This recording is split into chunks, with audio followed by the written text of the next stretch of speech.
चरण सिंह जी ने बुलाया और चरण सिंह जी के तब 30 MLA छोड़ गए थे। किस साल की बात है? ये दैट इज 1973। तो उन्होंने कहा सतपाल देखो बेईमान, मैंने पार्टी बनाई थी किसानों की, मुझे छोड़ दिया।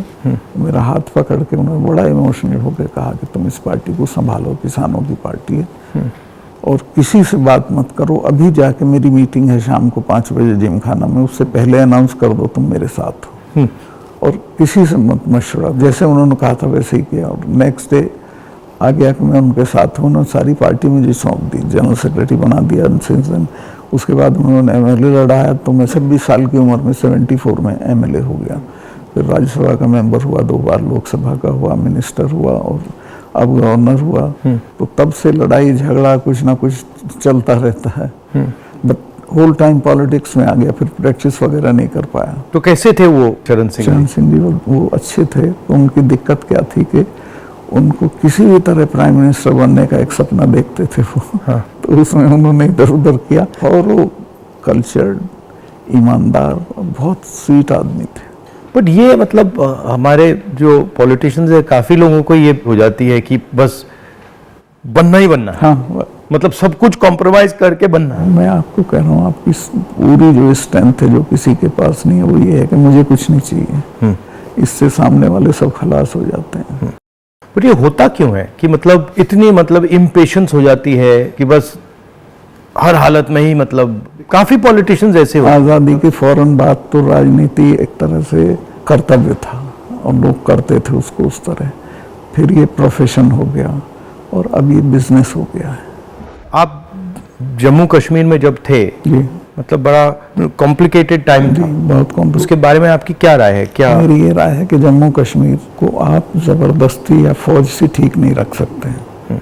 वहाँ के लोगों को जीत के आप कुछ भी कर सकते हैं और वहाँ के लोग एमिएबल हैं। ऐसा नहीं कि इम्पॉसिबल है। मैंने तो देखा, मैंने उनको अपने साथ किया। आपने अंदर से डिटेल से देखा, सोल्यूशन वहाँ किस बेसिस पे आएगा? इमीडिएटली तो उनकी स्टेटहुड वापस करना चाहिए। उनको इतना 370 नहीं चुभा जितनी स्टेटहुड लेकर यूनियन टेरिटरी बनाना चुभा। और यूनियन टेरिटरी इन्होंने किस लिए बनाया, जो मुझे लगता है, मुझे नहीं बताई वो बात, इनको ये अंदाजा था कि पुलिस रिवोल्ट कर जाएगी, जबकि ऐसा नहीं था। पुलिस इतनी फेथफुली रही भारत सरकार के साथ कि ईद का महीना था, एक एक सिपाही ने छुट्टी भी नहीं मांगी, वहीं लाइन में रहे। तो एक तो स्टेटहुड और उनका प्रॉमिस भी है अमित शाह का हाउस में, उसको इमीडिएटली वापस करना चाहिए और फिर इलेक्शन करा देने चाहिए। बट जब मैं जम्मू गया, ये जम्मू के लोगों को भी ये लगता है कि हमारा मतलब स्टेटहुड ले लिया। हाँ, उससे तो वो भी खुश नहीं है। सबसे ज्यादा कोई चीज चुभी है। तो ये मतलब कर क्यों नहीं रहे इसको? पता नहीं, मेरी बात हुई, मैंने कहा वापस कराइए तो बोला कह दिया होगा, क्या जरूरी है वापस कराना, चल तो रहा है सब ठीक। कहाँ ठीक चला, सारी इंसर्जेंसी वापस आ गई है, टेररिस्ट एक्टिव हो गए। अब तो काफी घटनाएं हो रही अब तो जगह जगह हो रही हैं। राजौरी में रोज होता है, ऊपर कश्मीर वैली में रोज कुछ ना कुछ होता है। आपकी क्या राय है उसके बारे में, पुलवामा के बारे में? पुलवामा के बारे में मैं ये तो नहीं कहता इन्होंने कराया, बट पुलवामा में इन्होंने उसको इग्नोर किया और पॉलिटिकली इस्तेमाल किया अपने लिए। क्योंकि उसमें इनकी स्पीचेस हैं जिसमें ये कहता है कि जब वोट देने जाओ तो पुलवामा की शहादत को याद रखना। जैसे ही मैंने पुलवामा के बारे में सुना, मुझे पता लगा कि हमारे जो शहीद हैं एयरपोर्ट आ रहे हैं जी। तो मैं सीधा एयरपोर्ट गया। हमारी सिक्योरिटी वालों ने मुझे कहा कि नहीं नहीं नहीं आप मत जाइए, मगर मैंने कहा मैं जा रहा हूँ। तो मैं एयरपोर्ट में चला गया और एयरपोर्ट में उस टाइम मुझे कमरे में बंद कर दिया और मुझे कहा कि देखिए आप कमरे से नहीं निकल सकते। मैंने कहा मतलब?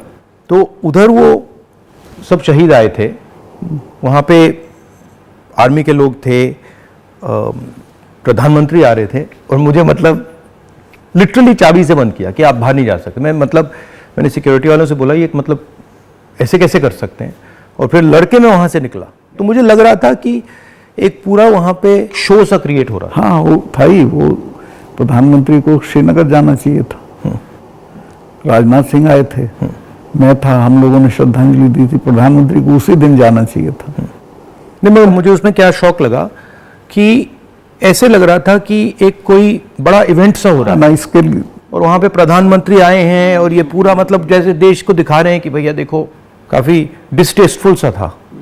जिस दिन ये हुआ तो ये नेशनल कॉर्बेट पार्क में शूटिंग करा रहा था अपनी, तो ये अवेलेबल मैंने 3-4 बार कोशिश की, मिला ही नहीं मुझको। 5 या 6 बजे इसका फ़ोन आया, हाँ सतपाल भाई क्या हुआ? मैं कहा हमारे इतने लोग मर गए हैं और हमारी गलती से मरे हैं। तो बोला नहीं चुप रहना, अभी कुछ नहीं बोलना इस पे। फिर 1 घंटे बाद ये डोभाल जो मेरा क्लास फेलो रहा लॉ में मेरठ में, तो इसका फ़ोन आया, सतपाल भाई आप बोल दी। मैं 2 चैनल को बोल चुका था ये बात। तो मैं कहा नहीं कुछ नहीं बोलना है इस पे। मैं कहा ठीक है, मैं समझा कुछ जांच वाँच कराएंगे, उस पर असर पड़ेगा। कुछ भी नहीं। तीसरे दिन इनका आ गया कि ये पुलवामा की शहादत को याद रखो और अब हम बालाकोट करेंगे, ये करेंगे, वो करेंगे। और अभी तक उसमें कुछ नहीं हुआ? कुछ नहीं, करना भी नहीं है इसको। पुलवामा के शहीद जिस तरह हुए थे इसलिए हुए कि उन्होंने 5 एयरक्राफ्ट मांगे थे। अगर वो मेरे से मांग लेते तो मैं इमीडिएटली कर देता। मैं तो वहाँ स्टूडेंट्स जब जम्मू में फंस जाते थे वर्ष में, उनको एयरक्राफ्ट से, क्योंकि दिल्ली में एयरक्राफ्ट इमीडिएटली मिलता है किराए पे। 4 महीने तक एप्लीकेशन उनकी पड़ी रही होम मिनिस्ट्री में और 4 महीने बाद वो खारिज कर दी कि नहीं देंगे। तब वो सड़क से चले। इतना बड़ा, मतलब 4 महीने के लिए वो चले ही नहीं? चले नहीं इसलिए कि वो सड़क से चलना बिल्कुल इनसिक्योर होता है, वो उनके उसमें नहीं है सिस्टम में। 5 जहाज मांगे थे उन्होंने, वो नहीं दिए। 4 महीने तक लटकाए रखे। और तो 4 महीने के लिए क्या होल्ड पे थे? क्या होल्ड पे थे? सब मेरे सामने नहीं आई। अगर मेरे सामने आई होती तो मैं उसमें कुछ करता। That was between CRP and home ministry. लेकिन ये थी कि अटैक हो सकता है। इसके अलावा वो जो गाड़ी टकराई थी वो 10 दिन से घूम रही थी वहाँ, पूरा आप समझिए कि भरी हुई विस्फोटक से। वो कैसे, मतलब इतना एक्सप्लोसिवली कैसे, मतलब ऐसे घूम रही थी? सिस्टम नहीं था ठीक से। और जब मैं गया हूँ फिर पुलवामा होने के बाद, तो जो 10 किलोमीटर का स्ट्रेच है उसमें लगभग 8-10 लिंक रोड मिलती हैं। एक भी सैनिटाइज नहीं थी उस दिन। बल्कि हम तो जब अपनी पुलिस को भेजते थे कश्मीर की, तो पूरी रोड पे सिविल ट्रैफिक बिल्कुल रोक देते थे, सैनिटाइज कर देते थे, तब भेजते थे। ना हाईवे सैनिटाइज था ना वो लिंक रोड। और लिंक रोड जहाँ हाईवे में मिलती है वहाँ रिवाज ये है कि वहाँ एक जिप्सी खड़ी होनी चाहिए जो उसे रोक दे कि नहीं भाई ये काफिला चला जाए सीआरपी का, तब जाना। ब्लॉक कर कुछ नहीं था, there was nothing like that. तो जब आप वहाँ गए, जैसे पॉलिटिक्स में हम ऐसी घटनाओं में जाते हैं, तो जब हम कहीं पहले पहुँचते हैं कोई माइंड में कोई फीलिंग आती है, तो इसमें आपकी क्या फीलिंग आई थी जब आप पहली बार वहाँ गए? आप मेरा यकीन करेंगे, आई वॉज इन टीयर्स। और मैंने इसको फ़ोन किया, मुझे नहीं मिला। जब 5 बजे मेरी बात हुई तो मैंने कहा हमारी गलती से हुआ ये। तो बोला नहीं इस पे आपको चुप रहना है। मैं चाहता था कि कुछ सर इसमें कटने चाहिए जिनकी जिम्मेवारी थी। कुछ भी नहीं, किसी का नहीं, कुछ नहीं हुआ। उसको इलेक्शन के लिए यूज़ करना चाहते थे कि ये पाकिस्तान ने किया, हमारे जवान मारे और अब हम हराएंगे। भारत जोड़ो यात्रा में हम वहीं से निकले, एक्चुअली साइट से निकले, पुलवामा से। तो मुझे ये लग रहा था कि जो आपने बोला कि ऐसी जगह पे, स्ट्रेटेजिक जगह पे इतना एक्सप्लोसिव कहाँ से आ गया, कैसे आया, वो मेरे दिमाग में क्वेश्चन था। सारा पाकिस्तान से आया था, बट इतना 600-300 किलो। हाँ, ये बॉर्डर तो हमारा पोरस है और ये इतना एक्सप्लोसिव इंडिजिनसली प्रोक्योर करते तो वो बात फैल जाती। ये 10-12 क्विंटल तो आया हुआ था, उसमें से ये गाड़ी पूरी भरी थी एक्सप्लोसिव से। और बताया मुझे जब मैं गया कि साहब ये तो 10-12 दिन से घूम रही थी गाड़ी। जो गाड़ी चला रहा था उसका भी, मालिक का, दोनों का टेररिस्ट रिकॉर्ड था। दोनों कई बार गिरफ्तार हो लिए थे, फिर छूट गए थे, फिर गिरफ्तार हुए थे, फिर छूट गए थे। अच्छा, तो उन पे कोई निगाह नहीं थी इंटेलिजेंस एजेंसीज की। यहाँ मीडिया में, मतलब मैं देख रहा था, यहाँ पे इतना बड़ा कास्ट सेंसस का मुद्दा है, बट अब आजकल बस इजराइल कास्ट सेंसस को नहीं दिखा। मतलब जो, चाहे वो अदानी हो चाहे वो कास्ट सेंसस हो, जो जरूरी बातें हैं उसका कुछ नहीं होगा, मगर इजराइल हो, बॉलीवुड हो, क्रिकेट हो, उस पर चलते जाएंगे। अदानी तो आपने इसके चिपका दिया, वो तो छूटेगा नहीं। गांव-गांव चला गया अदानी का। और लोग ये कहते हैं अदानी के यहाँ इसी का रुपया है। हाँ, वो 20,000 का आपने उठाया था, 20,000 का। इतना बड़ा इन्वेस्टमेंट कहाँ से आएगा? कल ही एक स्टोरी आई है कि ये कोयले के प्राइस इन्फ्लेट कर रहा है। वहाँ से इंडोनेशिया से कोयला नाव में जाता है और यहाँ पहुँचते उसकी प्राइस इन्फ्लेट हो जाती है और फिर लोगों को बिजली के लिए ज़्यादा रेट देना पड़ता है, मगर वो भी मीडिया ने कहीं नहीं उठाया। मुझे खबर ये दी गई कि जिस दिन मैं ये करण थापर का इंटरव्यू किया, इन्होंने बुला के सब चैनल्स को कहा कि खबरदार कोई रिपोर्टिंग नहीं होगी, और अतीक अहमद का केस हो गया और उसको 10 दिन तक हेडलाइन। मैंने वो देखा, मैंने अपनी बहन से कहा कि ये जो आपने पुलवामा की बात की है, इसके कारण ये किया गया है, हाँ, टोटल डिस्ट्रैक्ट करने के लिए। मैंने नोटिस किया जब आपने पुलवामा की बात की तो ये सब डर गए थे। भारत जोड़ो यात्रा में मुझे एक बात समझ आई कि कितना भी मीडिया पे कंट्रोल हो, अगर आदमी डायरेक्ट जनता के पास जाता है, हाँ, तो फिर कोई नहीं, तो नहीं चलता। जनता ओनली आंसर है, जनता के पास जाना। और अगर आप जनता के पास जाते हैं तो बहुत जल्दी जनता को बात समझ आ जाती है, वो टाइम नहीं लगता। नहीं, जनता तो अवेयर है देश में, ऐसा नहीं उन्हें मालूम नहीं है, बट उन पे कोई प्लेटफॉर्म नहीं है, कहाँ कहें, किसको कहें। उनके रिप्रेजेंटेटिव भी ऐसे ही गए गुजरे हैं सब। पहले मैंने पार्लियामेंट में स्पीच दी कास्ट सेंसस के बारे में। जब मैं इसकी रिसर्च कर रहा था, मैंने देखा कि हमारे सब इंस्टीट्यूशंस में, चाहे वो मीडिया हो, ब्यूरोक्रेसी हो, जो ओबीसी वर्ग है, जो दलित वर्ग है, जो ट्राइबल वर्ग है, उनका कोई रिप्रेजेंटेशन नहीं है। मतलब आप बिलीव नहीं कर सकते, मीडिया में चाहे आप सबसे बड़े मीडिया हाउसेस देख लीजिए या सारे जो एंकर्स हैं, सारे रिपोर्टर्स देख लीजिए, इसमें एक ओबीसी नहीं है, एक दलित नहीं है, एक ट्राइबल नहीं है। इसके बारे में आपकी क्या राय है? नहीं, मैं तो चूंकि लोहियाइट रहा हूँ, तो लोहिया ने एक बार कहा था कि मुझे कमेटी बनानी थी गोवा की आज़ादी की, तो मैं जब भी कमेटी बनाऊँ उसमें 48% अपर कास्ट आ जाते थे, नाम मांगूं तो भी वही आते थे। तो ये सिस्टम बन गया है यहाँ का। इसको चेंज करने का आपकी राय क्या है? एक तो इसको कंपलसरी करना पड़ेगा, भाई इतने % हो, जैसे नौकरियों में हो गया उस तरह से, और दूसरे उन वर्गों में थोड़ा चेतना बढ़ानी पड़ेगी, भाई तुम इन पेशों में आओ। बट इसमें इंटरेस्टिंग बात यह है कि जो स्थिति है एक्चुअली इंस्टीट्यूशनल स्ट्रक्चर में हिंदुस्तान में, उसके डिटेल्स ओबीसी वर्ग को भी नहीं मालूम, दलित वर्ग को भी नहीं मालूम। आपने थोड़ा, मतलब मैंने तो थोड़ा सा छुआ है, बट एक्चुअली किसी को नहीं मालूम, पता ही नहीं है। सही कह रहे हैं। क्यों? क्योंकि पूरा जो इंफॉर्मेशन का सिस्टम है उसमें कोई ओबीसी नहीं है, कोई दलित नहीं, कोई ट्राइबल, वो भी उन्हीं के हाथ में है। तो एक प्रकार से लाउड स्पीकर ऑन कर देते हैं और इतना लाउड करते हैं कि कोई कुछ बोल नहीं सकता है। जैसे आपने पुलवामा की बात की, कास्ट सेंसस की बात की, अदानी की बात की, बस loudspeaker, Modi ji loudspeaker on कर देते हैं और जितना चिल्लाना चाहो चिल्लाओ, कुछ नहीं होता। कुछ दिन पहले मैं दिल्ली में 3-4 घंटे बढ़इयों के साथ काम किया, तो वो मुझे बता रहे थे कि हम सोफ़ा बनाते हैं, चेयर बनाते हैं, टेबल बनाते हैं, मगर जिस शोरूम में वो बिकता है उसमें हम जा नहीं सकते। मतलब काम हमारा, मेहनत हमारी, मगर फल हमारा नहीं। और कितना गुना एनहांस करके पैसा लेते हैं उसका। इनको तो कुछ मिलता नहीं गरीबों को। ये बहुत ही एक्सप्लॉयटेटिव सिस्टम है। तो अगर आप जीएसटी देखें, जीएसटी भी इनडायरेक्ट टैक्स है, उसमें छोटे व्यापारी, किसान, मजदूर वो टैक्स भरते हैं। डिमोनेटाइजेशन भी उनके खिलाफ हथियार था। किसान आंदोलन में तो आपने काफ़ी कमेंट किया है, वो भी मतलब उनके घर में से पैसे निकालने का तरीका था। नहीं, वो तो इनका मैं बताता हूँ, अगर आप नहीं हटाओगे इस बार तो खेती को तो ये पूरी तरह खत्म, मतलब किसान छोड़ के भाग जाएगा और ये कॉरपोरेट को दे देंगे। इनका ये इरादा है। मैं तो खेती करता था, मेरे गांव में पूरी यूपी की सबसे बड़ी काश्त थी, एक हमारे चाचा थे, उनके पास 2500 बीघा ज़मीन थी। और आज मैं जाता हूँ तो सब के लड़के शहर में आ गए हैं, चूँकि एजुकेशन नहीं है, हेल्थ सर्विसेज नहीं है और सिक्योरिटी नहीं है, तो वो बटाईदार को देके वो धीरे धीरे ख़त्म हो जाएगी खेती। खेती को ख़त्म करेंगे, फौज ख़त्म करी दी से ये ला के अग्निवीर में कौन इतने से अरसे के लिए अपनी जान देगा। तो शने शने सब लोगों को, ये हर इंस्टीट्यूशन को पकड़ के ख़त्म कर देते हैं। इनकी मतलब इमीडिएटली ये, चाहे वो सेना हो, सरकार हो, ब्यूरोक्रेसी हो, इलेक्शन कमीशन, जैसे इनके हाथ पड़ता है वो अपने लोगों को बैठा के कुछ ना कुछ उल्टा। मैं आप एक स्टडी करा लीजिए, सेंट्रल यूनिवर्सिटी के जो वाइस चांसलर्स हैं पिछले 1 साल में लगे हैं, वो 100% वो हैं जिनके संघ से कनेक्शन थे।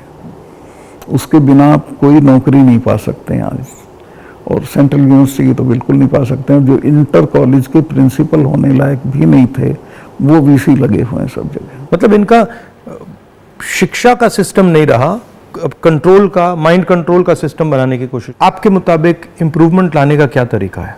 देखिए, सबसे बेसिक सवाल है कि किसान को उसकी फसल का दाम सही नहीं मिलता है और उसके चलते वो हर साल गरीब होता जाता है। जो एक फसल का दाम पिछले साल था, खाद का और बाकी चीज़ों का जो दाम था, उसकी तुलना में इस साल में और फर्क हो जाता है, तो उसकी परचेजिंग पावर हर साल कम होती चली जाती है और उसे पता नहीं चलता। ही डजंट नो कि मैं गरीब हो रहा हूँ, लेकिन वो गरीब हो जाता है क्योंकि उसके जितना एक मन गेहूं में पिछले साल खाद खरीद सकता था, इस साल नहीं खरीद सकता, इस साल ज़्यादा गेहूं देना पड़ेगा। तो वो जो उसकी परचेजिंग पावर कम होती है, उसको एहसास ही नहीं है, पता भी नहीं चलता है। तो वो तो मैंने देखा, जब पब्लिक मीटिंग्स में बताते तो कहते हैं हमें तो पता ही नहीं था ये। मैं कहा भाई तुम्हें पता ही नहीं, तुम गरीब हो रहे हो। तो उन्हें सुन के बुरा लगता है। फिर मैं समझाता हूँ, बताओ पिछले साल इतने गन्ने में कितना सामान खरीदते थे, इस साल कितना खरीदते हो। तो सबसे पहले है कि जो पैरिटी ये है एमएसपी, इसको लागू करना चाहिए। एमएसपी में ये नहीं कि सरकार सारी फसलों का एमएसपी दे, लेकिन एमएसपी करने से बाजार गिरेगा नहीं। और एमएसपी है इसलिए कि बाजार एक खास जो आपने दाम तय किया उससे नीचे गिरेगा तो सरकार इंटरवीन करेगी। और ये पंडित जी के ज़माने से जो नागपुर सम्मेलन में जवाहरलाल जी ने कराया था ये कि हम इंटरवीन करेंगे और ख़रीद लेंगे। तो एमएसपी का लागू होना बहुत ज़रूरी है। और एमएसपी पे इन्होंने किसानों से धोखा किया। जब किसान कानून वापस लिए तो कहा था हम एमएसपी करेंगे, और आज तक नहीं किया। वो क्यों नहीं किया? क्योंकि अडानी ने बड़े बड़े गोदाम बना दिए, फसलें एक दाम पे खरीद ली, अगले साल उनके दाम बढ़ जाएंगे, वो बेचेगा। एमएसपी होगा तो किसान इनको सस्ते दाम पे नहीं देगा। तो एमएसपी का होना सबसे ज़्यादा ज़रूरी है। फिर जो उसके लिए आप खाद, बिजली, पानी जो भी सरकार देती है उसके दामों पे कंट्रोल करना पड़ेगा, वो बेतहाशा ना हो, ताकि वो जो मैंने बताया जो फर्क रहता है खरीद बेच का वो ना हो। जो आप कह रहे थे, ये जो अदानी जी हैं, इन्होंने पूरा जो स्टोरेज का इंफ्रास्ट्रक्चर है अपने हाथों में ले लिया है।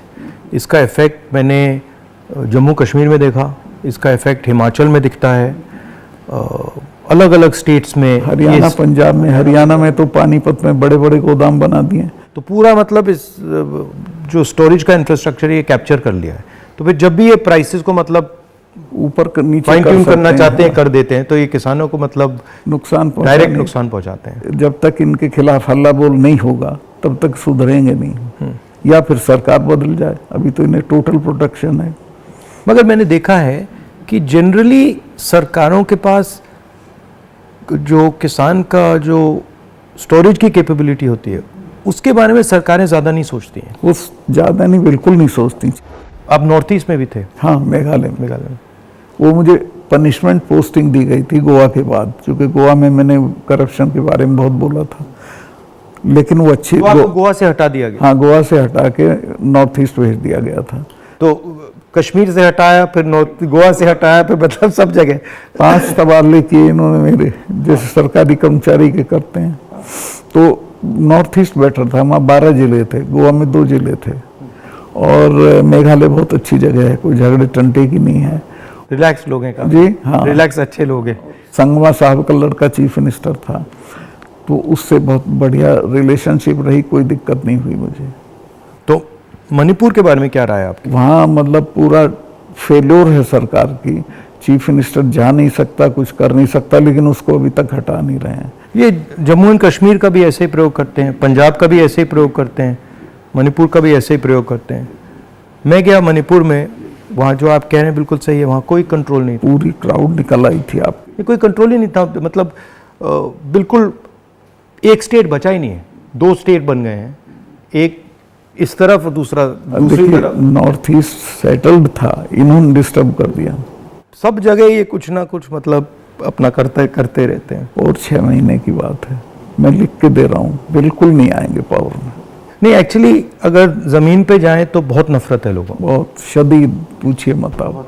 मुझे लगता है कि हिंदुस्तान की राजनीति में आज 2 विचारधाराओं की लड़ाई है, एक आरएसएस गांधी वाली, एक आरएसएस और एक गांधी वाली, और दोनों एक प्रकार से हिंदुइज्म के एक्सप्रेशन हैं, दोनों एक विजन है हिंदुइज्म का, एक अहिंसा का, एक भाईचारे का, और दूसरा जो आरएसएस का, जिसको मैं डिस्टॉर्टेड विजन कहता हूँ, वो नफरत का, हिंसा का।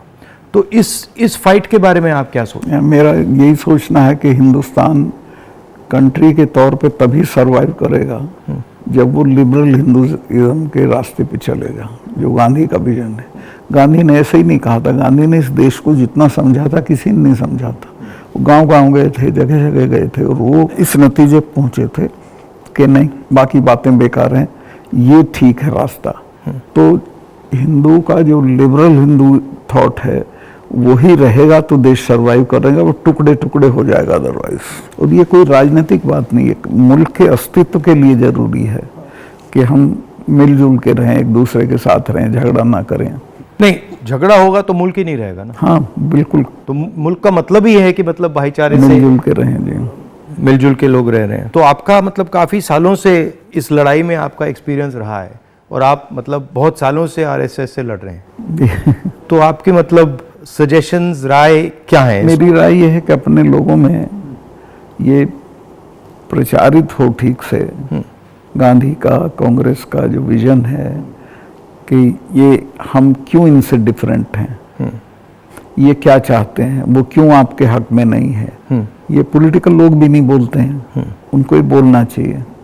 और जो आप कह रहे थे, जो क्रिस्टलाइजेशन होना चाहिए पॉलिटिकल लोगों की माइंड में कि भाई ये अब ये राजनीतिक लड़ाई नहीं है, अब ये आइडियोलॉजिकल लड़ाई है, वो क्रिस्टलाइजेशन इतना हो नहीं रहा है। वो नहीं हो रहा है, क्योंकि देखिए हिंदुस्तान का आदमी जो पॉलिटिक्स में एक्टिव है वो राजनीति तक और अपने तक एक्टिव है। वो एक तो पहले तो देश के बारे में उस तरह नहीं सोचता जैसे सोचना चाहिए, और वो जो ब्रॉडर इश्यूज हैं उन पे राय नहीं बनाता है, राय जाहिर नहीं करता है, उस पर खड़ा नहीं होता है। तो वो हम पॉलिटिकल लोगों को करना पड़ेगा। और इसमें यह भी है कि जो, जैसे मैंने कहा कि इंफॉर्मेशन का सिस्टम जो है आसानी से राय बनाने भी नहीं देता है, जो डिस्ट्रैक्ट करता रहता है। तो इंफॉर्मेशन का सिस्टम तो वन वे हो गया है, उसमें आपकी बात तो आएगी नहीं, जो दूसरी बात है वो आएगी। और लेकिन एक अच्छी चीज हुई है कि लोगों ने टीवी देखना बंद कर दिया, भरोसा चला गया है। इस वक्त हम लोगों की एक ही स्ट्रेंथ है, दैट इज सोशल मीडिया। हम लोगों की बात सोशल मीडिया से फैलती है। ये उसको भी रोकने के सिस्टम ढूंढ रहे हैं, कैसे रोका जाए, वो अभी नहीं हुआ है, लेकिन वो हमारी स्ट्रेंथ है। जो प्रिंटेड मीडिया है, इलेक्ट्रॉनिक है, इस सब को इन्होंने कंट्रोल कर दिया, वन साइडेड कर दिया। लेकिन अच्छी बात यह कि लोग भी उसको समझ गए हैं, तो इनकी बात को यकीन नहीं करते, वो कहते नहीं ये तो गड़बड़ है। आपने कहा कि सोशल मीडिया में मतलब हमारा थोड़ा सा असर है, बट मेरे अकाउंट्स को तो पूरा सप्रेस किया जाता है, जैसे चाहे वो मेरी यूट्यूब हो, फेसबुक हो। आपके होगा, पर आपके समर्थन में जो लोग करते हैं वो उसे नहीं रोक सकते। मगर जो है आपकी स्ट्रेंथ, जो सेंट्रल मेरा अकाउंट है उसको तो पक्का रोकते, मेरा यूट्यूब अकाउंट को तो पूरा दबा रखते। मेरा भी कुछ नहीं है, कहीं कुछ नहीं आता है, लेकिन जो हम लोगों के पक्ष में बात बोलते हैं वो फैलती है। मैंने देखा है कि जब भी सरकार पे कोई प्रेशर आता है, जैसे अगर कास्ट सेंसस की बात हो, अदानी की बात हो, एमएसपी की बात हो, किसानों की बात हो, तो ये कोई ना कोई गिमिक निकाल देते हैं। और अभी मैंने देखा कि जब मैंने पार्लियामेंट में अदानी की स्पीच दी तो सबसे पहले टीवी ऑफ कर दिया, उसके बाद मुझे पार्लियामेंट से निकाल दिया, और फिर स्पेशल सेशन की बात हुई, उसके बाद स्पेशल सेशन के अंदर भारत या इंडिया का डिस्कशन की बात हुई, और फिर एंड में विमेंस बिल की बात हुई, और विमेंस बिल भी वैसा कि वो 10 साल में आएगा, आज नहीं आएगा नहीं कभी। तो ये इनका ये तरीका जो है, चाहे वो पुलवामा हो, विमेंस बिल हो, डिस्ट्रैक्ट करने का इनका बहुत इफेक्टिव तरीका है। 2-3 चीजें हैं प्रधानमंत्री की। एक तो ये किसी भी चीज को वो बना देता है इवेंट, छोटी छोटी चीज का, और उसका अपने पक्ष में इस्तेमाल कर लेते हैं। विमेंस बिल का भी इसने यही किया, औरतों को कुछ मिल नहीं रहा है और एहसास ये करा दिया, पता नहीं कितना बड़ा काम कर दिया। हाँ। मतलब शो, बहुत ग्रैंड शो होता है। जैसे वो पार्लियामेंट की बिल्डिंग, नई बिल्डिंग में जा रहे थे तो कॉन्स्टिट्यूशन को हाथ में पकड़ के पूरा मतलब ड्रामा। नई बिल्डिंग वाला, इसकी कोई जरूरत नहीं थी। पर उनको पत्थर लगवाना था कि मैंने बनवाई थी एक पार्लियामेंट। लेकिन वो हर चीज को उसी तरह से बहुत मैग्लोमेनियक की तरह करते हैं। जैसे पुराना हाउस है, उसमें अगर आप एक्सपेंशन करना चाहते हैं तो सेंट्रल हॉल में आप लोकसभा डाल दीजिए, लोकसभा में आप राज्यसभा डाल दीजिए, हो गया काम। मतलब सेंट्रल हॉल में मतलब और वो बिल्डिंग तो उसकी Unlimited अगर जगह है। वो भी कई सौ साल चलेगी। हाँ, तो बिल्कुल। और अगर आपको सेंट्रल हॉल चाहिए तो एनेक्सी में सेंट्रल हॉल कर देते, बिल्कुल तो प्रॉब्लम ही नहीं थी। बट प्रॉब्लम क्रिएट करके, शो करके पूरा, मतलब पर इससे देश को काफी नुकसान होता है, क्योंकि जो नुकसान होता है। मेन लेकिन इश्यूज हैं एक अच्छी चीज ये है कि लोग इसको समझ रहे हैं। लोग ना समझें तो दिक्कत है, लोग हर चीज समझ रहे हैं। मैं तो बिल्कुल नीचे तक जाता हूँ, वो सब बोल रहे हैं इस चीज को कि साहब इसको करना वरना कुछ नहीं है, ये ऐसे ही करता रहता है। और एक्चुअली जब मैं इनके भाषण सुनता हूँ और इनकी जो पॉलिसीज देखता हूँ, तो एक्चुअली डेप्थ नहीं है, डिटेल में नहीं जाते। जरूरत नहीं है उसको सिर्फ रूल करना है, कोई इम्प्रूवमेंट नहीं करना, कोई चेंज नहीं करनी है, सिर्फ राज करना, जिसे बोलते हैं ना बहुत क्रूड लैंग्वेज में, सारा राज है, राज करना है, दैट्स ऑल। और वो उस तरह से जो जवाबदेही जनता के लिए होती है वो महसूस भी नहीं करते हैं। आपने काफी बहादुरी के साथ जो पुलवामा के बारे में बोला, आपने जो अदानी के बारे में बोला, किसानों के बारे में बोला, तो फिर आपको धमकाया गया, सीबीआई इंक्वायरी कराएगी, सब शुरू हो गया, पूरा इनका सिस्टम चालू हो गया। आप हैरत करेंगे, ये कानून है कि जो शिकायत करता है उसको सजा नहीं दी जाती है। मैंने शिकायत की जिनकी की, उनका आज तक इंटरोगेशन नहीं हुआ। मेरे यहाँ 3-3 बार आ गए, मेरे स्टाफ के लोगों के फोन ले गए सीबीआई वाले। मैंने कहा भाई तुम कुछ कर लो, मेरा कुछ नहीं बिगाड़ सकते, मैं तो फकीर हूँ, मेरे बिना कुछ है। तो तंग आ गए वो, लेकिन करना पड़ा। फिर यही कहते थे लास्ट में, साहब नौकरी कर रहे हैं मुकदमा। वो मुझे भी यही कहते थे कि भाई अब छोड़िए, मतलब हमें दबाया जा रहा है, हमें करना पड़ रहा है, इसमें कुछ है नहीं। उनकी भी मजबूरी है, उनकी मजबूरी है, क्या करें। हम बात कर रहे हैं तो इसके बाद में आप पर भी थोड़ा आक्रमण करेंगे। जब भी हम किसी से बात करते हैं एकदम आक्रमण शुरू हो जाता है उन पे। हाँ नहीं करेंगे, मेरे पे तो करते रहते हैं, ज्यादा दिक्कत नहीं, आपको कोई फर्क नहीं पड़ता। थैंक यू, बहुत अच्छा लगा, बहुत अच्छा लगा।